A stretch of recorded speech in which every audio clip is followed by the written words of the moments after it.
ಬಡ ವಿದ್ಯಾರ್ಥಿಗಳ ಪಾಟಿ ಚೀಲ ಸೇರಬೇಕಾದಂತಹ ಪಠ್ಯ ಪುಸ್ತಕ ಬೀದಿ ಪಾಲಾಗಿರುವಂತಹ ಘಟನೆಯೊಂದು ವಿಜಯಪುರದಲ್ಲಿ ನಡೆದಿದೆ. ಇದಕ್ಕೆ ಕಾರಣ ಮುಖ್ಯ ಶಿಕ್ಷಕರ ನಿರ್ಲಕ್ಷ್ಯ ಅನ್ನೋದು ಗೊತ್ತಾಗ್ತಾ ಇದೆ. ಬಡ ವಿದ್ಯಾರ್ಥಿಗಳ ಉಚಿತ ಪುಸ್ತಕಗಳು ಮಣ್ಣು ಪಾಲು. ಹೆಡ್ ಮಾಸ್ಟರ್ ಅಚಾತುರ್ಯಕ್ಕೆ ಸಾರ್ವಜನಿಕರ ವ್ಯಾಪಕ ಆಕ್ರೋಶ. ಕನ್ನೂರು ಗ್ರಾಮದ ಸರ್ಕಾರಿ ಹೆಣ್ಣು ಮಕ್ಕಳ ಪ್ರೌಢಶಾಲೆಯಲ್ಲಿ ಅವ್ಯವಸ್ಥೆ. ಸರ್ಕಾರದ ಉಚಿತ ಪಠ್ಯ ಪುಸ್ತಕಗಳು ಬೇಕಾಬಿಟ್ಟಿಯಾಗಿ ಮಣ್ಣು ಪಾಲು ಮಾಡಲಾಗಿದೆ. ಶಾಲೆಯ ಶೌಚಾಲಯದ ಪಕ್ಕದಲ್ಲಿ ಸರ್ಕಾರದ ಪುಸ್ತಕಗಳು ಕಸ ಆಗಿದೆ. ವಿಜಯಪುರ ತಾಲೂಕಿನ ಕನ್ನೂರು ಗ್ರಾಮದ ಸರ್ಕಾರಿ ಶಾಲೆಯಲ್ಲಿ ಈ ಘಟನೆ ನಡೆದಿರುವಂಥದ್ದು. ಬಡ ವಿದ್ಯಾರ್ಥಿಗಳ ಪಾಲಾಗಬೇಕಾದಂತಹ, ಬಡ ವಿದ್ಯಾರ್ಥಿಗಳ ಬ್ಯಾಗು ಸೇರಬೇಕಾದಂತಹ ಪುಸ್ತಕ ಹೇಗೆ ರಾಶಿಯಾಗಿ ಬಿದ್ದಿದೆ ಅನ್ನೋದನ್ನು ಗಮನಿಸ್ತಾ ಇದ್ದೀರಿ. ಸರ್ಕಾರ ಈ ಪಠ್ಯ ಪುಸ್ತಕಕ್ಕಂತಲೇ ಕೋಟಿ ರೂಪಾಯಿಯನ್ನು ವ್ಯಯಿಸುತ್ತೆ. ಈ ಪ್ರತಿ ವರ್ಷ ಶೈಕ್ಷಣಿಕ ವರ್ಷ ಆರಂಭ ಆದರೆ ಸಾಕು, ವಿದ್ಯಾರ್ಥಿಗಳು ಪೋಷಕರು ಪಠ್ಯ ಪುಸ್ತಕ ಸಿಕ್ಕೋದಿಲ್ಲ ಅಂಥೇಳಿ ಬಾಯಿ ಬಡ್ಕೊಳ್ತಾರೆ. ನೋಡಿ ಯಾವ ಪ್ರಮಾಣದಲ್ಲಿ ರಾಶಿ ಹಾಕಿದ್ದಾರೆ, ಗುಡ್ಡೆ ಹಾಕಿದ್ದಾರೆ ಅಂಥೇಳಿ. ವಿದ್ಯಾರ್ಥಿಗಳ ಬ್ಯಾಗ್ ಸೇರಬೇಕಾದಂತಹ ಪುಸ್ತಕಗಳು ಈಗ ತೊಟ್ಟಿ ಸೇರಿರುವಂತಹ ಘಟನೆ, ಮಣ್ಪಾಲಾಗಿರುವಂತಹ ಘಟನೆ ವಿಜಯಪುರದಲ್ಲಿ ನಡೆದಿದೆ. ಪುಸ್ತಕಗಳಿಗೆ ಇದೆಂತಹ ಅಪಮಾನ ಅನ್ನುವಂತಹ ಪ್ರಶ್ನೆ ಮುನ್ನೆಲೆಗೆ ಬರ್ತಾ ಇದೆ. ಈ ಅವಾಂತರಕ್ಕೆ ಕಾರಣ ಶಾಲೆಯ ಮುಖ್ಯ ಶಿಕ್ಷಕರು ಅನ್ನೋದು ಗೊತ್ತಾಗ್ತಾ ಇದೆ. ಇವತ್ತು ವಿಜಯಪುರ ಜಿಲ್ಲೆಯ ಕನ್ನೂರು ದರ್ಗದಲ್ಲಿ ಕನ್ನಡ ಶಾಲೆಯಲ್ಲಿ ಸರ್ಕಾರದಿಂದ ಬರುವಂಥ ಸೌಕರ್ಯ ಸೌಲಭ್ಯಗಳು, ಪುಸ್ತಕ ಆಗಿರ್ಬೋದು, ಬಟ್ಟೆ ಆಗಿರ್ಬೋದು, ಇವತ್ತು ನಾನಾ ಥರಂಥ ಸರ್ಕಾರದ ಸೌಲಭ್ಯಗಳು ಬಂದಿರ್ತಾವೆ. ಆ ಸೌಲಭ್ಯಗಳು, ಪುಸ್ತಕಗಳನ್ನ ಶಿಕ್ಷಕರು ಬೇರೆ ಹೊರಗಡೆ ಜಾಗದಲ್ಲಿ ಹೋಗಿತಾರಪ್ಪ ಅಂತಂದ್ರೆ ಎಷ್ಟು ಮಟ್ಟಿಗೆ ಹೋಗಿದೆ ಇದು ಅದು ವಿಚಾರ ಮಾಡಬೇಕಾಗಿದೆ ನಾವು. ಎರಡನೇದು ಏನಪ್ಪ ಅಂತಂದ್ರೆ ಆ ಏನು ಮುಖ್ಯ ಗುರುಗಳು ಇದಾರಲ್ಲ, ಆದಷ್ಟು ಅವ್ರ ಮ್ಯಾಗ ಕಾನೂನು ಕ್ರಮ ತೊಗೋಬೇಕಂತಂದು ನಮ್ಮಲ್ಲಿ ಆಗ್ರಹ ಮಾಡ್ಕೋತೀವಿ. ಶಾಲೆ ಗ್ರೌಂಡ್ನಲ್ಲೇ ಬಿದ್ದಿದ್ದಾವೆ. ಅದಕ್ಕೆ ಯಾರ್ಯಾರು ಶಿಕ್ಷಕರು ಏನು ಓದಾರಲ್ಲ ಶಾಲೆ ಗ್ರೌಂಡಲ್ಲಿ ಪುಸ್ತಕಗಳನ್ನು, ಅವ್ರ ಮ್ಯಾಗ ಕಾನೂನು ಕ್ರಮ ತೊಗೋಬೇಕಂತಂದು ನಮ್ಮಲ್ಲಿ ಆಗ್ರಹ ಮಾಡ್ಕೋತೀನಿ. ಎಲ್ಲ ವಿದ್ಯಾರ್ಥಿಗಳು ಪುಸ್ತಕ ಸಿಗಲಾರ್ದಕ್ಕೆ ಅಂಗಡಿ ತಿರುಗಾಡಿ ಮತ್ತೊಂದು ಊರಿಗೆ ಹೋಗಿ ತಂದು ಇಂಥ ವ್ಯವಸ್ಥೆ ಇರುವಾಗ ಈ ಕನ್ನೂರು ಹೈಸ್ಕೂಲ್ನಲ್ಲಿ, ಬಾಲಿಕೆರೆ ಹೈಸ್ಕೂಲ್ನಲ್ಲಿ ಈ ಸರ್ಕಾರ ಕೊಡಮಾಡಿದಂಥ ಪಠ್ಯ ಪುಸ್ತಕಗಳನ್ನು ಯಾರಿಗೂ ಕೊಡಲಾರದೆ, ವಿತರಿಸಲಾರದೆ ಅವನ್ನ ಕಸದ ಒಂದು ಕುಂಡಾಳಿಗೆ ಹಾಕಿ ಅವನನ್ನು ಅವಮಾನ ಮಾಡಿದ್ದಾರೆ. ಪುಸ್ತಕಕ್ಕೂ ಅವಮಾನ ಆಗಿದೆ, ಶಿಕ್ಷಣಕ್ಕೂ ಅವಮಾನ ಆಗಿದೆ. ಇಂಥ ಒಂದು ಕೃತ್ಯವನ್ನು ಎಸಗಿರುವಂಥ ಈ ಹೈಸ್ಕೂಲಿನ ಮುಖ್ಯ ಗುರುಗಳಾದಂಥ ವಿಜಯ್ ಕುಮಾರ್ ಇವರಿಗೆ ಸರ್ಕಾರ ಕೂಡಲೇ ಕ್ರಮ ತಗೊಂಡು ಅವರನ್ನು ಸಸ್ಪೆಂಡ್ ಮಾಡಬೇಕು. ಎಲ್ಲ ವಿದ್ಯಾರ್ಥಿಗಳು ಪುಸ್ತಕ ಮತ್ತಷ್ಟು ಡೀಟೇಲ್ಸ್ ಅನ್ನು ಕೊಡ್ತಾರೆ. ಪುರುಷೋತ್ತಮ್ ನೇರ ಸಂಪರ್ಕದಲ್ಲಿ ಜಾಯಿನ್ ಆಗಿದ್ದಾರೆ. ಪುರುಷೋತ್ತಮ್, ಕೋಟಿ ರೂಪಾಯಿ ಖರ್ಚು ಮಾಡಿ ಸರ್ಕಾರ ಪ್ರಿಂಟ್ ಹಾಕಿಸಿ ಶಾಲೆಗಳಿಗೆ ಬುಕ್ಸ್ ಅನ್ನು ಸರಬರಾಜು ಮಾಡೋದು ಹಿಂಗೆ ಹಾದಿ ಬೀದಿಲಿ ಒಗೆಯೋದಕ್ಕ ಅಂಥೇಳಿ ಒಂದು ಕಡೆ ಆ ಪುಸ್ತಕಗಳನ್ನು ಎತ್ತಿಟ್ಟಿದ್ರೆ ಮುಂದಿನ ವರ್ಷಕ್ಕೋ ಅಥವಾ ಬೇರೆ ವಿದ್ಯಾರ್ಥಿಗಳಿಗೋ ಬರ್ತಿರ್ಲಿಲ್ವಾ? ಪುಸ್ತಕದ ಮಹತ್ವವನ್ನೇ ಅರಿಯದಂತಹ ಶಿಕ್ಷಕ ಮುಖ್ಯ ಶಿಕ್ಷಕರಾಗಿದ್ದಾದ್ರೂ ಹೇಗೆ ಅಂಥೇಳಿ ಪುರುಷೋತ್ತಮ್?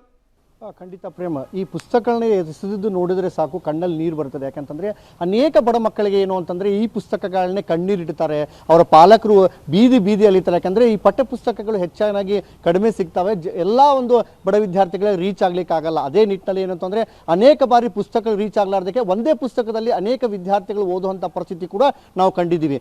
ಇಂಥ ಒಂದು ವೇಳೆಯಲ್ಲಿ ಈ ರೀತಿ ಏನು ಅಂತಂದರೆ ಏನು ಪುಸ್ತಕಗಳಿದ್ವು, ಒಂದು ವೇಳೆ ಆ ಪುಸ್ತಕಗಳೇನಾದರೂ ಹೆಚ್ಚಿಗೆ ಆಗಿದ್ದರೆ ಅದನ್ನು ಒಂದು ಇಲಾಖೆಗೆ ವಾಪಸ್ ನೀಡಬಹುದಾಗಿತ್ತು. ಯಾರಿಗೆ ಅದರ ಕೊರತೆ ಇತ್ತು ಅವ್ರಿಗಾದ್ರೂ ಅದು ಅನುಕೂಲ ಆಗ್ತಾ ಇತ್ತು. ಒಂದು ವೇಳೆ ಇಲ್ಲ ಅಂತಂದ್ರೆ ತಾವೇ ಕೂಡ ತಮ್ಮ ಒಂದು ಕೊಠಡಿಯಲ್ಲಿ ಯಾವ್ದಾದ್ರು ತೆಗೆದಿಟ್ಟಿದ್ರೆ ಅವನ್ನ ಒಂದು ಪಾಲನೆ ಮಾಡಿದ್ರೆ ಬೇರೆ ಮುಂದೆ ಬರೋ ವಿದ್ಯಾರ್ಥಿಗಳು ಯಾರಿಗಾದ್ರೂ ಅವಾಗ ಕೊರತೆ ಆಗಿದ್ರೆ ಅವಾಗ ಕೂಡ ಅದನ್ನ ಯೂಸ್ ಮಾಡ್ಬೋದಿತ್ತು. ಆದ್ರೆ ಈ ರೀತಿ ಏನು ಒಂದು ಅಲ್ಲಿಯ ಮುಖ್ಯೋತ್ಪಾದಕ ಇದ್ದಾರೆ ಅವರು ವಿಜಯ್ ಕುಮಾರ್, ಅವರು ಈ ರೀತಿ ಒಂದು ನಿರ್ಲಕ್ಷ್ಯ ಕಳೆದ 10 ದಿನಗಳಿಂದ ಈ ರೀತಿ ಏನು ಅಂತಂದ್ರೆ ಅಲ್ಲಿ ಏನೋ ಒಂದು ಶೌಚಾಲಯ ಇದೆ, ಪಕ್ಕದ ಶೌಚಾಲಯ ಬಾಜುಕೇನೆ ಈ ರೀತಿ ಏನು ಅಂತಂದ್ರೆ ಎಲ್ಲಾ ಪುಸ್ತಕಗಳನ್ನ ಚಲ್ಲಾಪಿ ಪ್ರೇಮ. ಈಗ ಈ ರೀತಿ ಏನಂತಂದ್ರೆ ಪುಸ್ತಕಗಳ ಒಂದು ಏನು ನಿರ್ಲಕ್ಷ್ಯ ಇದೆ, ಇದು ಸಂಪೂರ್ಣವಾಗಿ ಏನು ಮುಖ್ಯೋಪಾಧ್ಯಾಯರು ವಿಜಯ್ ಕುಮಾರ್ ನಿರ್ಲಕ್ಷ್ಯ ಅಂತಾನೆ ಹೇಳ್ಬೋದು. ಯಾಕಂದ್ರೆ ಕಳೆದ 1 ದಿನ 2 ದಿನ ಆಗಿದ್ರೆ ಏನೋ ಒಂದು ಆಗಿರ್ಬೋದು ಅಥವಾ ಅಚಾನಕ್ ಆಗಿರ್ಬೋದು ಅಂತ ಅನ್ಕೋಬಹುದು. ಕಳೆದ 10 ದಿನಗಳಿಂದ ಈ ರೀತಿ ಪುಸ್ತಕಗಳು ಈ ರೀತಿ ಬೀದಿ ಪಾಲಾಗಿದ್ರು ಕೂಡ ಅದನ್ನ ಒಂದು ಎತ್ತಿಡುವಂತ ವ್ಯವಸ್ಥೆನೂ ಕೂಡ ಯಾರು ಕೂಡ ಮಾಡಲಾರ್ದು ನಿಜವಾಗ್ಲೂ ಕೂಡ ಅಂತ ವಿಪರ್ಯಾಸವಂತೆ. ಸರಿ, ಇನ್ನು ಇದ್ರ ಬಗ್ಗೆ ಮಾತಾಡಲಿಕ್ಕೆ ನಮ್ಮೊಟ್ಟಿಗೆ ಈಗ DDP ಅವರು ಕೂಡ ಖುದ್ದಾಗಿ ಬಂದಿದ್ದಾರೆ, ಅವ್ರನ್ನ ಕೇಳಿ ಮಾತಾಡ್ತೀನಿ. ಮೇಡಮ್, ಈಗ ಏನಂತಂದ್ರೆ ಈ ರೀತಿ ಕನ್ನೂರು ಶಾಲೆಯಲ್ಲಿ ಪುಸ್ತಕಗಳನ್ನ ಈ ರೀತಿ ಎಸ್ತಿದ್ದಾರೆ ಮೇಡಮ್, ನೀವು ಕೂಡ ಪಬ್ಲಿಕ್ ಟಿವಿಲಿ ನೋಡ್ತಾ ಇದ್ರೆ ಬೆಳಗಿಂದನೇ ಸುದ್ದಿ ಪ್ರಸಾರ ಆಗ್ತಾ ಇದೆ. ಏನು ಹೇಳಿಕೆ ಈ ರೀತಿ ಯಾವ ಮಟ್ಟಿಗೆ ಒಂದು ಮುಖ್ಯಾಧಿಕಾರಿದ್ರು ಅವ್ರು ಈ ರೀತಿ ನಿರ್ಲಕ್ಷ್ಯ ತೋರಿದ್ದಾರೆ ಅಂತ? ಸರ್ ಅದು ಇವಾಗಿನ ಪುಸ್ತಕ ಇದಾವೋ ಏನು ಹಳೆ ಪುಸ್ತಕ ಇದಾವೋ ಗೊತ್ತಿಲ್ಲ. ಮತ್ತು ಶಿಕ್ಷಕರು ಮತ್ತು ಮುಖ್ಯೋಪಾಧ್ಯಾಯರು ಈ ರೀತಿ ಎಸ್ಲಿಕ್ಕಿಲ್ಲ. ಯಾಕಂದ್ರೆ ಆ ರೀತಿ ಯಾರೂ ಮಾಡೋಂಗಿಲ್ಲ. ಇನ್ನೂ ತನಕ ಈ ರೀತಿ ಸುದ್ದಿ ಆಗಿದ್ದು ನಾ ಒಟ್ಟ ಕಂಡೇ ಇಲ್ಲ. ಈಗ ಅದು ಪಬ್ಲಿಕ್ ಏನಾರ ಇಶ್ಯೂ ಮಾಡ್ಬೇಕಂಥೇಳಿ ಹೊರಗೆ ಚೆಲ್ಲಿರ್ಬೋದು. ಅದಕ್ಕೆ ಅವರು ಸುಮ್ಮನಿರ್ಬೇಕು, ಯಾರು ಮುಖ್ಯೋಪಾಧ್ಯಾಯರು ಸುಮ್ಮನಿದ್ದು ಇದು ಮೀಡಿಯಾಕ್ಕೆ ಬರಲಿ ಅನ್ನುವಂಥ ರೀತಿಲಿ ಇರಬೇಕಂತ ನನಗನ್ನಿಸ್ತದೆ. ಇದು ಬಿ ಅವರು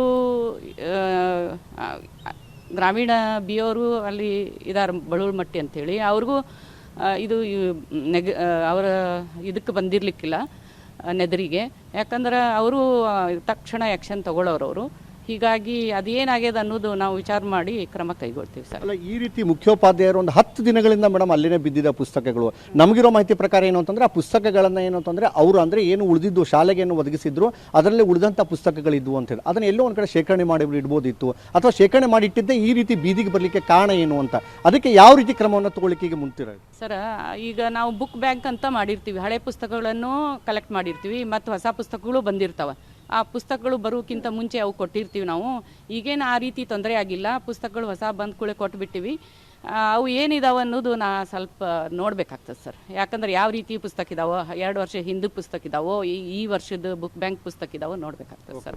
ಈ ರೀತಿ ಏನು ಅಂತಂದರೆ DDP ಅವರು ಕೂಡ ಸ್ಪಷ್ಟಪಡಿಸಿದ್ದಾರೆ. ಅವು ಯಾವ ಪುಸ್ತಕಗಳು ಅಂದರೆ ಹಳೆ ಪುಸ್ತಕಗಳನ್ನ ಇಟ್ಟಿರ್ತಾರೆ, ಲೈಬ್ರರಿ ಅಂತ ಮಾಡಿರ್ತೀವಿ, ಆ ಪುಸ್ತಕಗಳನ್ನ ನಾವು ಒಂದು ಕಡೆ ಶೇಖರಣೆ ಮಾಡಿರ್ತೀವಿ.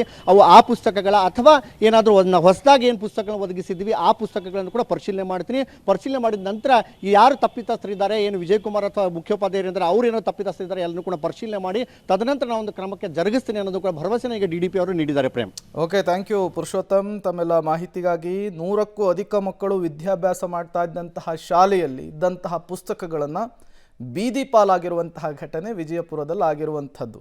ಅದು ಹಳೆ ಪುಸ್ತಕನೋ ಹೊಸ ಪುಸ್ತಕನೋ, ಪುಸ್ತಕವನ್ನು ಶೇಖರಿಸಿಡೋದಕ್ಕೆ ಅಂತ ಒಂದು ಜಾಗ ಇರುತ್ತೆ, ಅದಕ್ಕೂ ಕೂಡ ಅವಕಾಶ ಇರುತ್ತೆ. ಅದನ್ನು ಬಿಟ್ಟು ಯಾಕೆ ಮುಖ್ಯ ಶಿಕ್ಷಕರು ಈ ರೀತಿಯ ನಿರ್ಲಕ್ಷ್ಯವನ್ನು ವಹಿಸಿದರು ಅಂಥೇಳಿ, ಈ ಪುಸ್ತಕದ ಮಹತ್ವವೇ ಗೊತ್ತಿಲ್ಲದೆ ಇರೋರು, ಅದರ ಇಂಪಾರ್ಟೆನ್ಸ್ ಗೊತ್ತಿಲ್ಲದೆ ಇರುವಂತಹ ವ್ಯಕ್ತಿ ಹೇಗೆ ಮುಖ್ಯೋಪಾಧ್ಯಾಯರಾದರು ಅನ್ನುವಂತಹ ಪ್ರಶ್ನೆ. ಅದರ ಜೊತೆಗೆ ಪ್ರತಿ ವರ್ಷ ಕೋಟ್ಯಾನುಕೋಟಿ ರೂಪಾಯಿಯನ್ನು ಇದಕ್ಕೋಸ್ಕರನೇ ಶಿಕ್ಷಣ ಇಲಾಖೆ, ರಾಜ್ಯ ಸರ್ಕಾರ ವ್ಯಯಿಸುತ್ತೆ.